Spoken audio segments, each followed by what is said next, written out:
जब दशरथ महाराज भोजन की थाल लेकर के बैठे हैं, मैया ने परोसा है तो कहा कि कौशल्या मेरा राम कहाँ है। तो कहा कि बाहर खेलता होगा बालकों के साथ। भगवान अपने सखाओं के साथ खेल रहे थे, बालकों के समूह के साथ खेल रहे थे। गोस्वामी जी कहते हैं दशरथ महाराज जाते हैं भगवान को पकड़ने, लेकिन भगवान पकड़ में नहीं आते। अब यहाँ पर प्रश्न ये उठता है कि यदि भगवान पकड़ में ना आए तो राम की मर्यादा टूट गई, राम ने अपने पिता की बात नहीं मानी, पकड़ में नहीं आए। बोले महाराज ऐसा नहीं है। क्यों?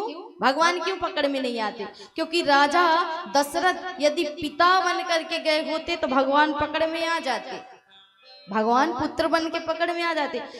दशरथ जी क्या बन के गए?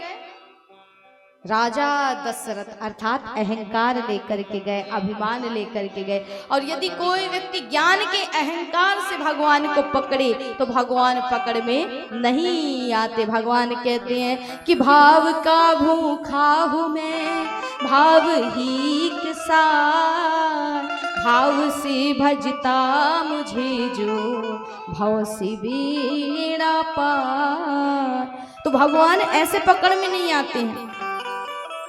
भगवान को पकड़ने के लिए महाराज भाव की आवश्यकता होती है, और दशरथ महाराज के अंदर वही नहीं थी। दशरथ महाराज सत्ता का अहंकार लेकर के गए, इसलिए राम पकड़ में नहीं आए। जब राम पकड़ में नहीं आए तो कौशल्या माता को कहा, कौशल्या माता जाती हैं। पहले तो राम उनकी पकड़ में भी नहीं आते, फिर राम कौशल्या माता की पकड़ में आ जाते। क्यों? क्योंकि पहले तो कौशल्या क्या है?